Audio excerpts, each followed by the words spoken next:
Selamat pagi, apa kabar pemirsa TVR Parlemen dimanapun Anda berada, berjumpa lagi dalam program TVR 09 bersama saya Alfat Rizky dan rekan saya. Tentunya bersama saya Elisa Purba dan pemirsa dalam 30 menit ke depan kami akan sajikan kepada Anda sejumlah berita nasional.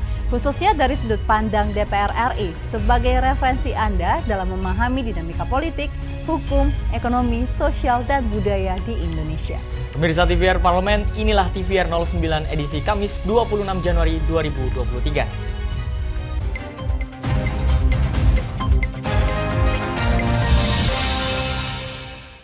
Pemirsa, Komisi 5 DPR RI menilai rendahnya koordinasi di antara pihak terkait menjadi penyebab terjadinya banjir yang selalu berulang di Kabupaten Demak.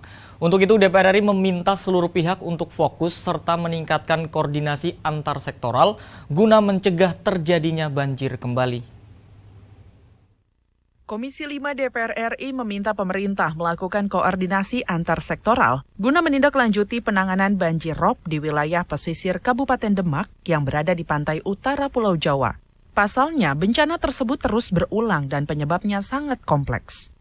Wakil Ketua Komisi 5 DPR RI Robert Rowe mengungkapkan kerusakan yang diakibatkan oleh rob yaitu putusnya Jalan Nasional Pantura, banyaknya perumahan yang tenggelam, tercemarnya bahan baku air minum dan sanitasi, serta lahan pertanian dan perikanan hilang. Kita hadir di Kabupaten Demak karena kompleks ya permasalahan yang kita lihat pada saat ini. Tidak mungkin bisa ditangani oleh satu kementerian atau dua kementerian, ini harus semua.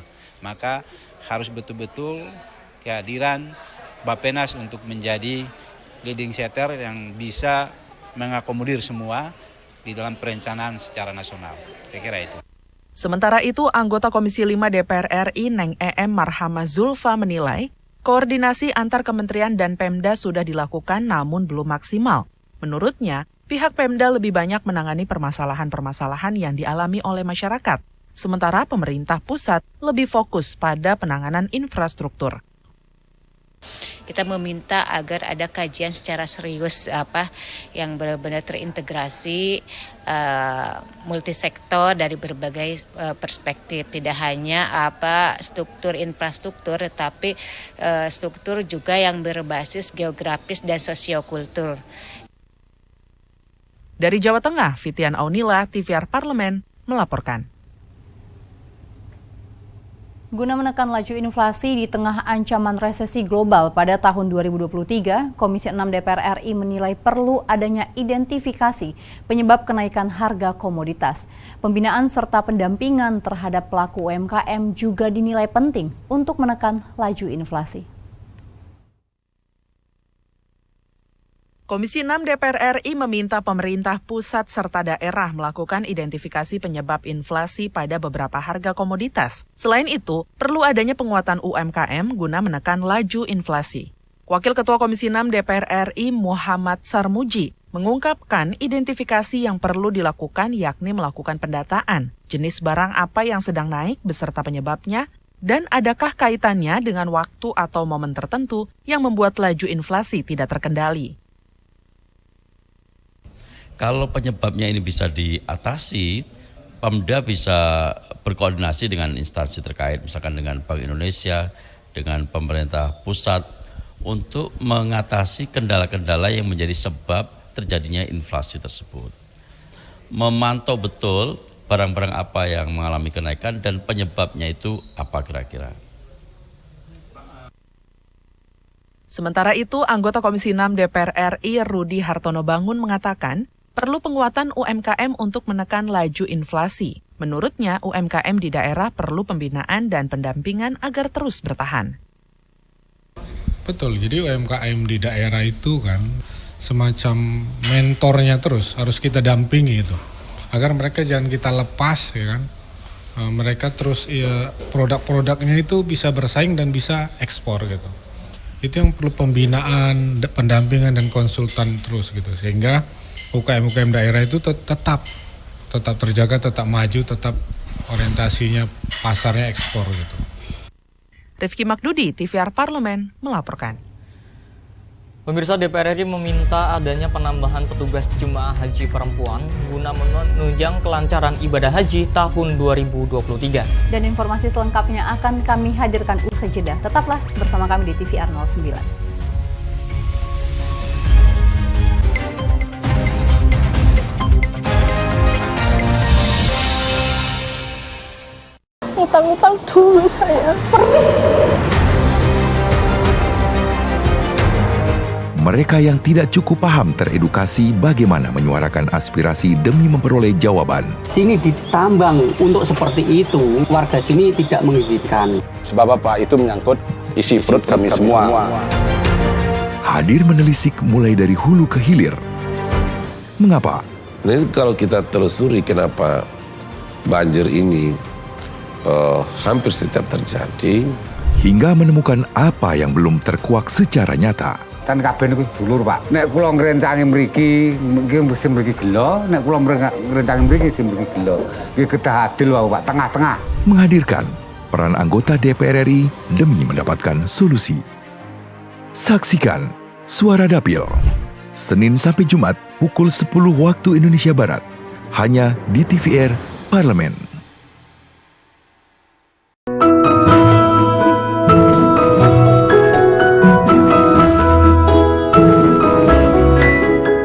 Perempuan Parlemen mengungkap sisi kehidupan pribadi anggota DPR RI dan partisipasi perempuan dalam politik dan publik, keseharian dalam keluarga, dan usaha mewujudkan aspirasi masyarakat di setiap sidang sebagai wakil rakyat. Jangan lewatkan Perempuan Parlemen.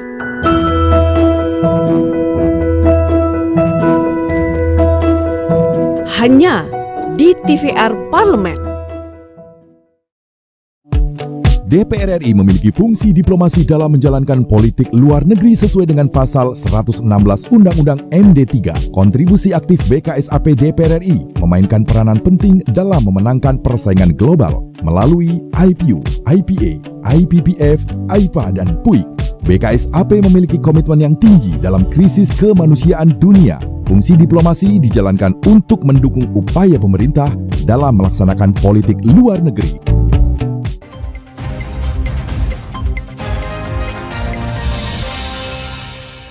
Terima kasih pemirsa, Anda masih setia menyaksikan TVR 09. Pemirsa, DPR RI menilai kebijakan penghapusan batasan usia jemaah haji harus diikuti dengan peningkatan sarana prasarana serta petugas pelaksanaan ibadah haji, terutama petugas haji perempuan. DPR RI juga berharap pemirsa adanya program sertifikasi pembimbing ibadah haji guna menunjang kelancaran ibadah haji tahun 2023.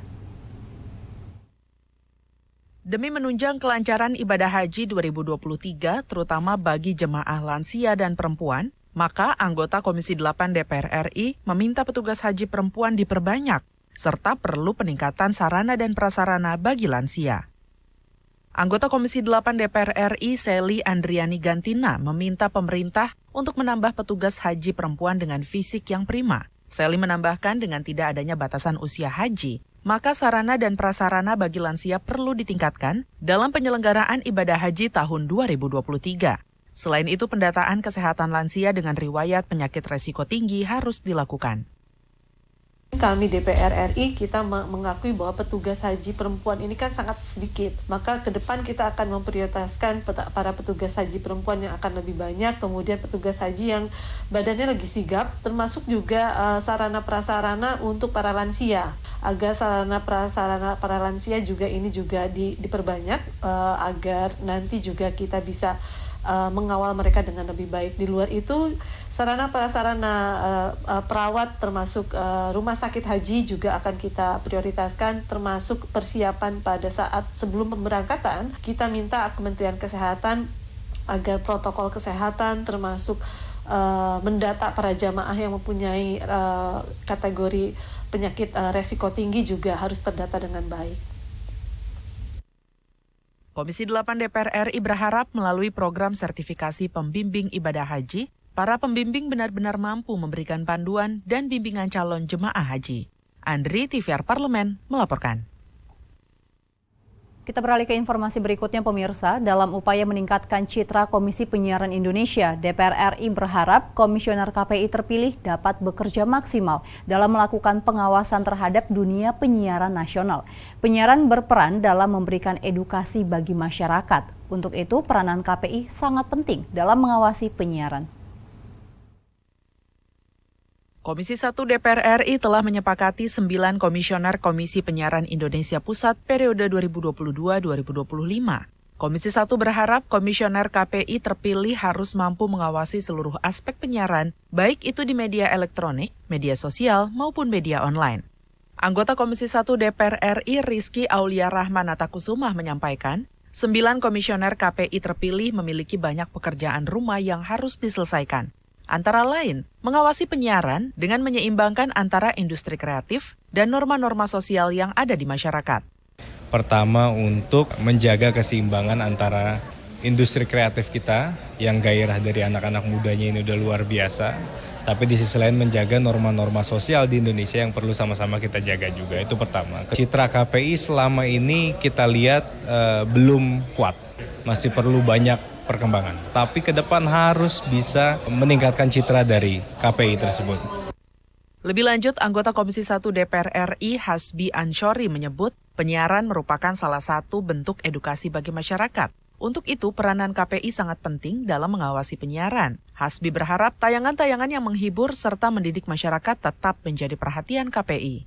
Sebagai anggota Komisi 1 supaya mereka menyelenggarakan tugas dan fungsi sesuai dengan harapan rakyat. Jadi intinya mereka menyesuaikan sesuai dengan tugas dan fungsinya. Jadi fungsinya mengawasi penyiaran termasuk di medsos mereka juga melihat penyiaran secara begitu. Pokoknya yang bentuk penyiaran untuk kepentingan masyarakat. Karena itu adalah bentuk edukasi kepada masyarakat, apalagi ini di tahun-tahun politik ini. Oki Zulindra dan Rangga, TVR Parlemen melaporkan. Pemirsa, DPR RI menilai lemahnya pendidikan karakter bagi generasi muda menjadi penyebab tingginya kasus pernikahan dini hingga saat ini di Indonesia. DPR RI juga meminta peran serta seluruh pihak mulai dari keluarga hingga institusi pendidikan untuk memberikan pendidikan karakter yang kuat bagi generasi muda. Anggota Komisi 10 DPR RI tekankan pentingnya pendidikan karakter di sekolah maupun di rumah untuk mencegah pernikahan dini akibat kehamilan di usia remaja. Hal ini perlu dilakukan agar generasi muda memiliki masa depan yang baik. Pernikahan dini di Indonesia masih kerap terjadi hingga saat ini. Pada tahun 2022, angka permohonan dispensasi nikah di Provinsi Jawa Timur mencapai 15.212 kasus. Dengan angka kasus tertinggi terjadi di Kabupaten Ponorogo sebanyak 198 anak. Menanggapi persoalan tersebut, anggota Komisi 10 DPR RI Nur Roji menilai pentingnya penguatan pendidikan karakter bagi generasi muda sesuai norma sosial, masyarakat, agama, serta peran penting keluarga sebagai lingkungan pertama dalam pembentukan karakter. Terkait dengan pendidikan karakter ya, siswa harus belajar norma-norma ya, agama, norma budaya, norma susila. Ini kan kalau udah menyangkut pernikahan atau perilaku-perilaku tadi itu udah menyangkut beberapa nilai ya, nilai agama tentu saja tidak memuji ini. Kedua, nilai budaya juga kita nggak ada budaya bebas bergaul gitu ya. Peran pendidikan sangat penting baik di rumah maupun di sekolah. Jadi kalau masih ada kasus-kasus begini bisa saja menunjukkan kita ada kegagalan dalam pendidikan karakter anak sekolah ini. Nur Roji menambahkan tidak hanya institusi pendidikan yang bertanggung jawab terhadap pernikahan di usia dini, namun peran orang tua serta penggunaan teknologi informasi juga memiliki pengaruh atas lemahnya pendidikan karakter anak. Lemahnya pendidikan karakter akan berdampak pada krisis moral, sehingga mengakibatkan perilaku negatif di masyarakat, salah satunya pergaulan bebas. Rifki Makdudi, TVR Parlemen, melaporkan. Pemirsa, Komisi 3 DPR RI mempertanyakan sikap atau respon Komnas HAM RI atas pengakuan Presiden Joko Widodo terkait 12 pelanggaran HAM berat di masa lalu. Dan kita akan simak informasi selengkapnya pemirsa, usai jeda tetaplah bersama kami.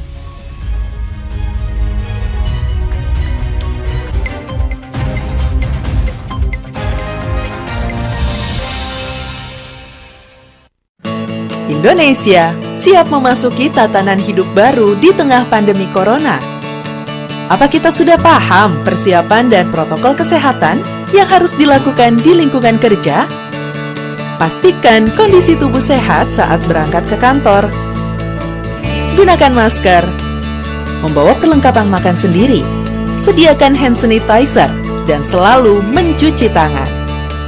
Saat akan melakukan ibadah, ingatlah untuk saling menjaga jarak aman dan membawa perlengkapan ibadah sendiri. Karena tempat ibadah sudah tidak menyediakan alat ibadah untuk mengurangi penyebaran virus corona.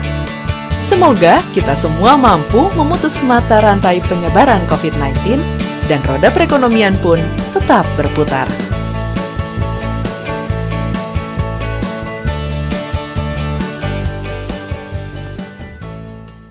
Utang-utang dulu saya. Mereka yang tidak cukup paham teredukasi bagaimana menyuarakan aspirasi demi memperoleh jawaban. Sini ditambang untuk seperti itu, warga sini tidak mengizinkan. Sebab apa? Itu menyangkut isi perut kami semua. Hadir menelisik mulai dari hulu ke hilir. Mengapa?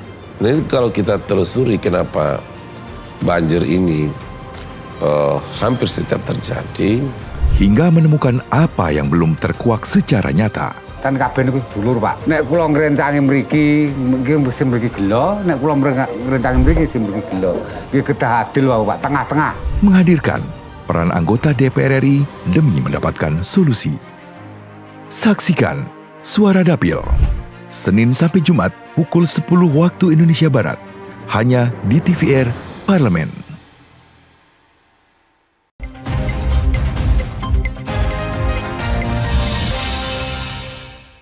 Pemirsa, Anda kembali bersama kami di TVR 09. Komisi 3 DPR RI berharap adanya tindak lanjut dari Komnas HAM dan pemerintah setelah adanya pengakuan dari negara atas 12 pelanggaran HAM berat di masa lalu. Nah, pemirsa, DPR RI juga meminta pemerintah mengambil langkah tepat guna memenuhi hak para korban secara adil dan juga bijaksana. Guna mencegah terjadinya pelanggaran HAM di masa mendatang, DPR RI meminta pemerintah membuat kebijakan strategis serta pengaturan mekanisme hukum yang komprehensif. Pemirsa, untuk mengetahui informasi selengkapnya, mari kita simak laporan mendalam yang telah dihimpun oleh tim redaksi TVR Parlemen dalam segmen editorial Parlemen berikut ini.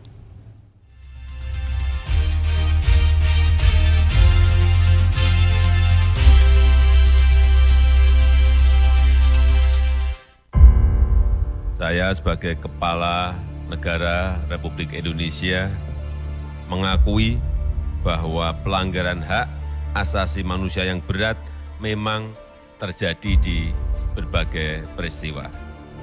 Yang pertama, saya dan pemerintah berusaha untuk memulihkan hak-hak para korban secara adil dan bijaksana tanpa menegasikan penyelesaian yudisial.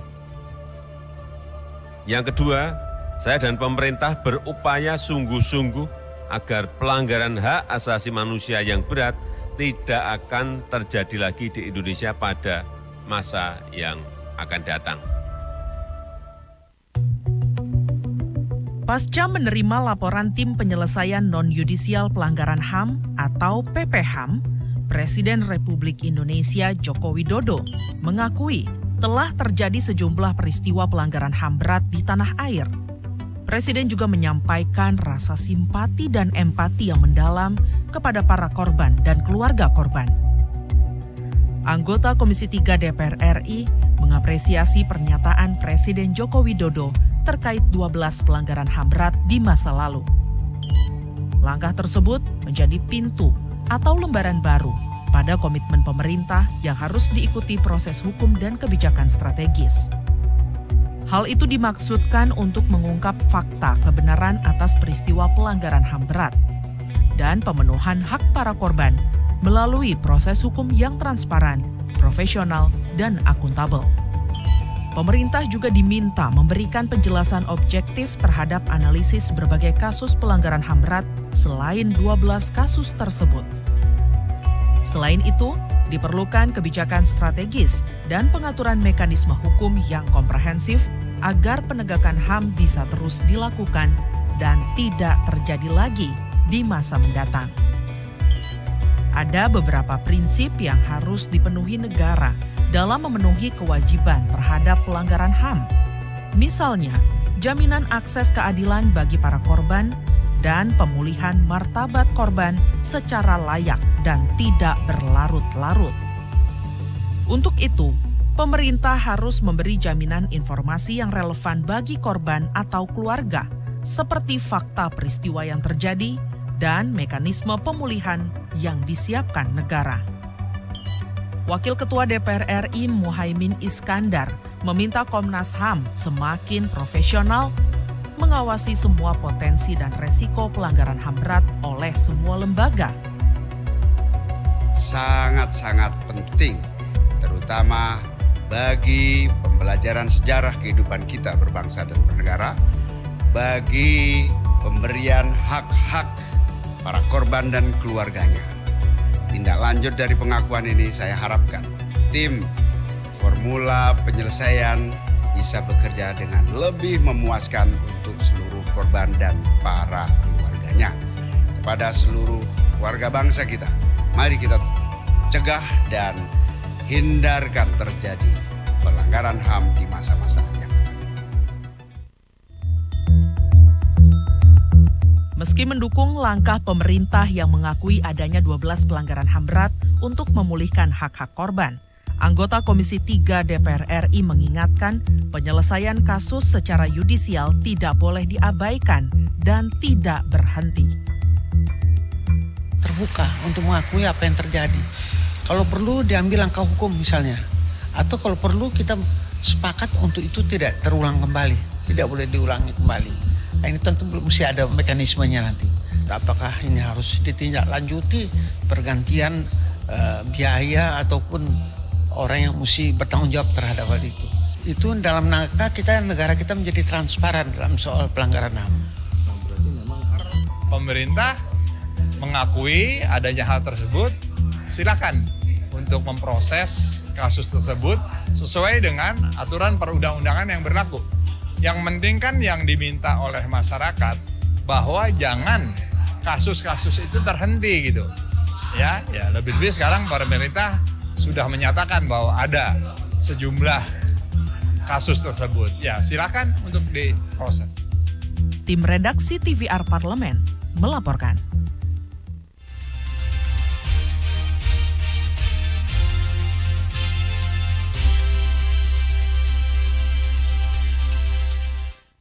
Pemirsa, Ibu Kota Negara atau IKN Nusantara yang tengah dibangun di Indonesia ternyata bukan satu-satunya kota baru yang tengah dirancang di dunia. Betul sekali Alfa, ternyata banyak sekali nih negara-negara yang sedang berlomba-lomba untuk membangun kota baru, tentunya dengan konsep yang modern, futuristik, namun juga berkelanjutan. Nah, pemirsa penasaran kan? Informasinya akan kami hadirkan sesaat lagi. Jangan kemana-mana, tetaplah bersama kami di TVR 09.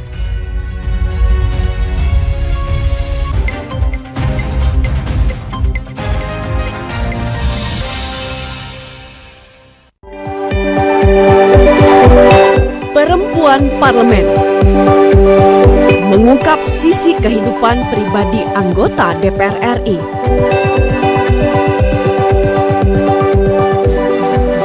Dan partisipasi perempuan dalam politik dan publik. Dan usaha mewujudkan aspirasi masyarakat di setiap sidang sebagai wakil rakyat.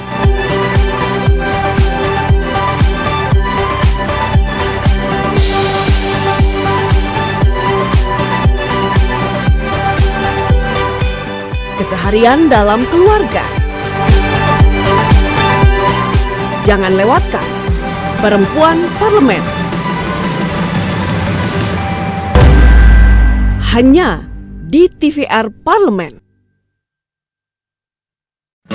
Indonesia siap memasuki tatanan hidup baru di tengah pandemi corona. Apa kita sudah paham persiapan dan protokol kesehatan yang harus dilakukan di lingkungan kerja? Pastikan kondisi tubuh sehat saat berangkat ke kantor. Gunakan masker. Membawa perlengkapan makan sendiri. Sediakan hand sanitizer dan selalu mencuci tangan. Saat akan melakukan ibadah, ingatlah untuk saling menjaga jarak aman dan membawa perlengkapan ibadah sendiri. Karena tempat ibadah sudah tidak menyediakan alat ibadah untuk mengurangi penyebaran virus corona. Semoga kita semua mampu memutus mata rantai penyebaran COVID-19 dan roda perekonomian pun tetap berputar.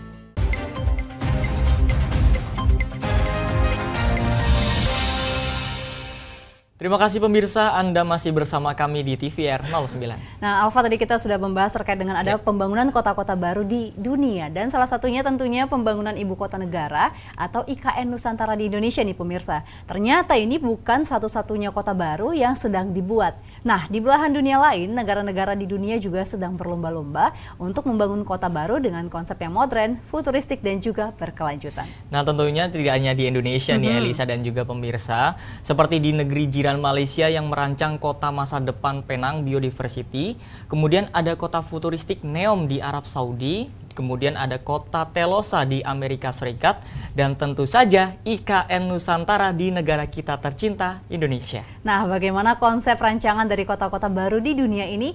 Mari kita simak informasinya dalam segmen Intips, Informasi dan Tips berikut ini.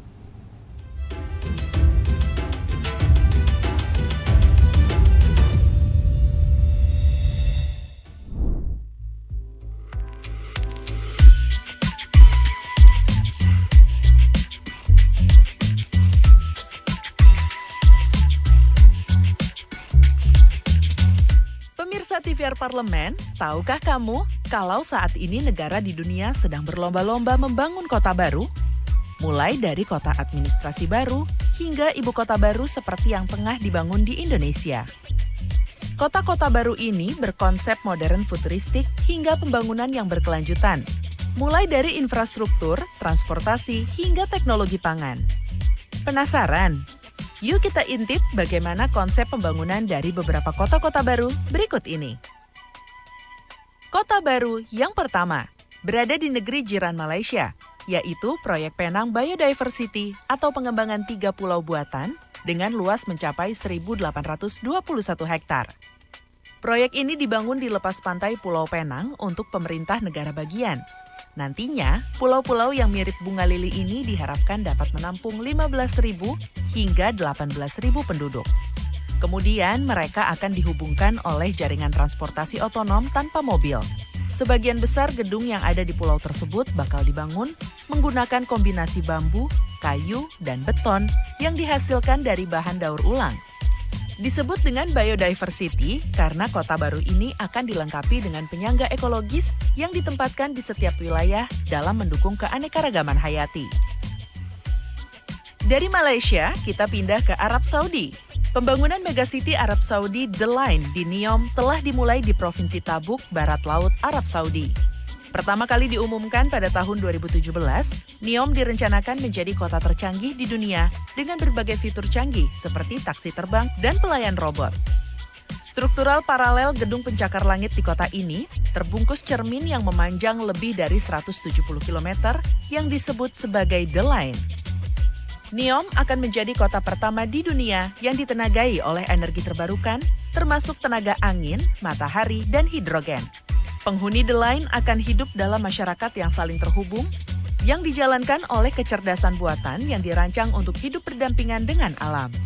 Menurut situs Neom, lebar kota hanya 200 meter, namun memiliki panjang hingga 170 km dan menjulang hingga 500 meter di atas permukaan laut. Tidak akan ada jalan, mobil, atau kendaraan beremisi lainnya, dan 95% lahannya akan dilestarikan untuk alam. Tidak seperti kota-kota tradisional lainnya, kesehatan dan kesejahteraan masyarakat di kota Neom akan diprioritaskan lebih dari transportasi dan infrastrukturnya. Kota baru tak hanya dikembangkan oleh pemerintah saja loh pemirsa. Di Amerika Serikat, miliarder Mark Lore berencana untuk membuat kota megah di tengah padang pasir. Nama kota itu adalah Telosa, yang bertujuan untuk fokus pada solusi berkelanjutan. Telosa digadang-gadang mampu menampung hingga 5 juta penduduk. Pembangunannya telah diumumkan pada September 2021 yang lalu. Direncanakan selesai pada tahun 2030, pemimpin proyek berharap 50.000 orang tinggal di Telosa dari kelompok yang beragam dan direncanakan untuk terus tumbuh menjadi 1 juta pada tahun 2050 dan 5 juta pada tahun 2070. Telosa akan dibuat menjadi 36 distrik serbaguna, sehingga penduduk mendapatkan semua kebutuhan dalam 15 menit berjalan kaki. Telosa akan menggunakan energi terbarukan untuk pembangunan berkelanjutan dan mengurangi polusi dan pemanasan global. Kendaraan otonom akan menjaga jalan tetap aman dan dapat menghemat ruang bagi pejalan kaki dan ruang untuk komunitas. Pendidikan yang dapat diakses, pelatihan kerja, dan perawatan kesehatan juga merupakan bagian utama dari rencana Kota Telosa ini.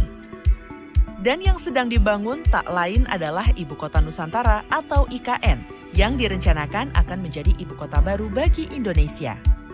Selain wilayah yang dinilai bebas bencana seperti gempa bumi, IKN yang dibangun di Kalimantan Timur dinilai akan menjadi ibu kota strategis di tengah-tengah Indonesia. Dibangun dengan mengusung konsep hijau dengan atap-atap gedung berpanel surya, rencananya 70% wilayah IKN akan menjadi ruang terbuka hijau. Mengusung tema Smart City atau kota cerdas, IKN akan memiliki transportasi yang memaksimalkan kendaraan umum dan kendaraan otomatis. IKN dibangun dengan konsep kota 10 menit, di mana masyarakat bisa mengakses aneka fasilitas publik seperti taman atau sekolah, hanya dengan waktu 10 menit saja melalui berjalan kaki dan atau transportasi umum. Konsep Smart Living IKN diharapkan menjadi kota acuan bagi pembangunan kota-kota di Indonesia lainnya. Karena IKN akan menjadi kota bagi pegawai pemerintah pusat, sehingga diharapkan mampu mengubah budaya kerja yang baru bagi pegawai pemerintahan di Indonesia. Nah, itu tadi beberapa kota baru yang tengah dibangun di berbagai belahan dunia. Tentunya pemirsa TVR Parlemen sudah tidak sabar kan untuk mengunjungi kota-kota di masa depan ini?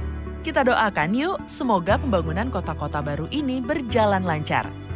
Sekian liputan Intip sekali ini, sampai jumpa.